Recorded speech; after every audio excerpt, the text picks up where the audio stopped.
कधीच नाही चुकणार तुमचे फेवरेट टीव्ही शोज झी5 सोबत, तेही एकदम फ्री। बाप, दुधानं तोंड पोहलं की माणूस ताक सुद्धा फुंकून पितो।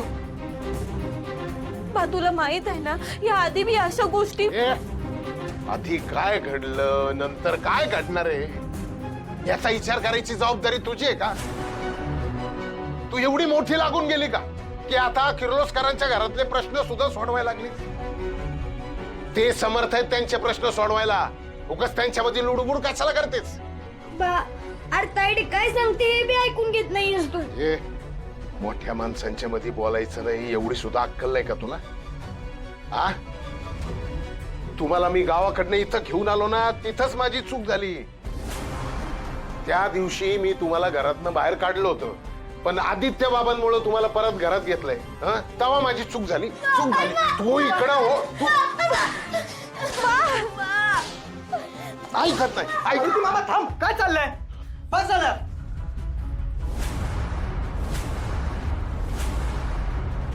एवढूसा पण कॉन्फिडन्स नाही का तुम्हाला तुमच्या मुलीवर? हा, किर्लोस्कर घराचं नुकसान व्हावं, तिच्या देवी आईला त्रास व्हावा असं ना स्वप्नात सुद्धा वाटू शकत नाही तिला। मला कॉन्फिडन्स आहे। आणि तुम्ही एकदा तरी विचारलात का तिला काय सांगायचंय ते? अहो, जर आपणच समजून नाही घेतलं तर कोण समजून घेणार आहे तिला? मामा, पारू काय लहान आहे का आता? आणि तरुण मुलीवर हात उचलणं योग्य वाटतं का तुम्हाला? खरं तर हे मी तुम्हाला सांगायची गरज नाहीये, पण तुम्ही मॅडम थांबा, नका अडवू पाला। माझं बा आहे त्यो, मला प्रश्न विचारायचा ना माझ्यावर हात उचलायचा पूर्ण हक्क आहे त्यात। फक्त वाईट एवढंच वाटतंय की मी जे बघितलं होतं ते एक भयानक सत्य होतं। आणि मी किती बी तुम्हाला वर्णून सांगितलं ना तरी कोणी बी विश्वास ठेवणार नाही माझ्यावर। मला तुमच्या समोर खरं काय आहे ते सांगायला माझ्याकडे कुठला बी पुरावा नाही। सत्य काय असत्य काय हे शोधणारी तू कोण? नाही तिथं चोंबडेपणा करायला सांगितलं कोणी? तुझं काय काम आहे? काम काय? घरातलं काम करायचं, स्वयंपाक करायचा, देवी आईनं काय हवं नको ते बघायचं। नोकर आहेस तू, नोकर, आणि त्याच लायकीने राहायचं आणि त्याच लायकीत राहायचं। उगाच नाही त्या ठिकाणी नाक खुपसायचं एवढी साधी अक्कल नाही तुला? मामा थांबा एक मिनिट प्लीज।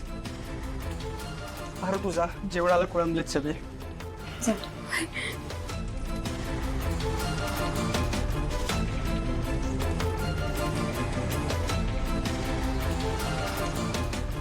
मामा, पारूची ह्या सगळ्यात काही चूक नाहीये। एकदा तिच्या बाजूने विचार करून बघितलाय तुम्ही? हे सगळं जर आईला माहीतच नसतं तर? खरंच जर अनुष्का या घराची वाट लावायला आली असती तर, आणि हे सगळं माहीत असून पण पारूने आपल्याला सांगितलं नसतं तर? केलाय विचार? नसेल केला ना तर करा।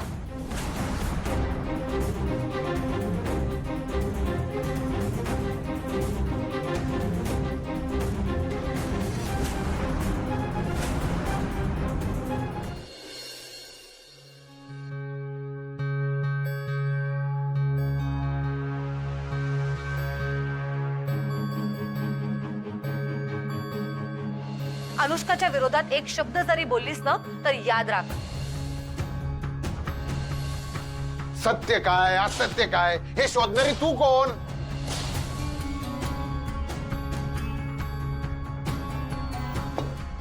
पारू बाळा चल। पारू, अगं काय? आत्या आत्या हो, तुम्ही उभ्या का तशा? बाहेर चला, समजे एक एक करून जेवायला जमा झाल्यात।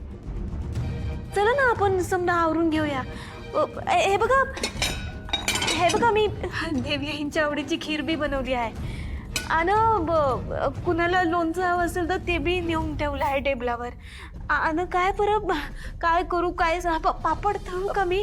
नाही पापड बी नको. काय तिखटाचं नेऊन ठेवू का, चटणी नेऊ का, काय सुचना बघा मला. म्हणजे काय करू काय नको असं झालं. चला ना आपण आवरूया पट्टीशी. मारू बाळा 2 मिनिट शांत राहा. आत्या 2 मिनिटं सुद्धा थांबायला येत नाही बघा. हो लई कामं पडली आहेत. चला ना आवरूया पडदेशी. पारू ऐक. अगं काय हे? मारुती दादांनी मारलंय का ग तुला? काय विचारते मी? अगं जे झालं त्याचा नवलेश पण नाहीये तुझ्या चेहऱ्यावर. कसल्या मातीची बनलीस तू? आत्या हे बघा, बा आहे त्यो माझा. आणि माझं चुकलं तर मला शिक्षा करायचा पूर्ण हक्क आहे त्याला. लहानपणी खाल्ल्याच आहे की मार. लहान आहेस तू आता. हे बघा आत्या, मी चुकीचं वागले असं बाला वाटलं असेल म्हणून त्यानं मला मारलं, बाकी काही नाही. अरे बाळा तू चुकीची नाहीयेस. माझी खात्री, माझा विश्वास आहे तुझ्यावर. एक ना एक दिवस तू बरोबर आहेस हे सगळ्यांना कळेल, माझी खात्री आहे. आत्या यावेळी मी चुकीची ठरले ना तर मला जास्त आवडेल. काय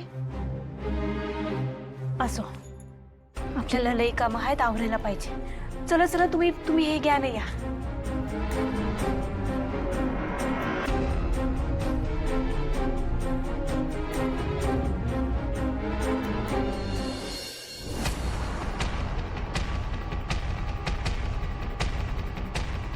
मूर्ख अहिल्याच्या फालतू प्रोजेक्टसाठी मला विदूषकासारखं सजून मिरवावं लागलंय.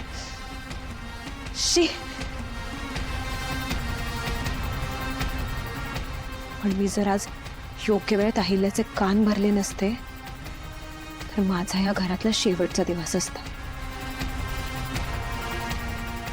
मला पण त्या दिशासारखं जेलमध्ये खडी फोडत बसावं लागलं असतं.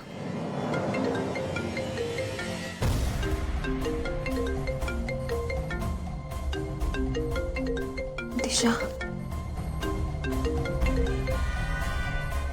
बोल दिशा. लक्षात आहे ना मग की विसरलीस? त्या किर्लोस्करांचं घर आवडू तर नाही ना लागलं तुला?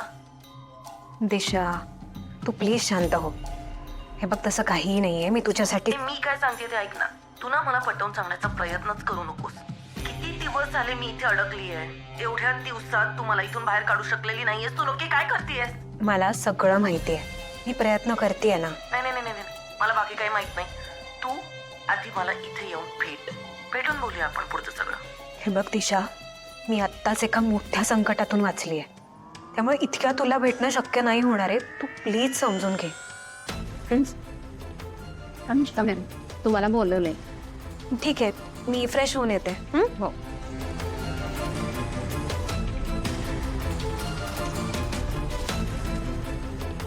ऐक ना, मी तुझ्याशी नंतर बोलते.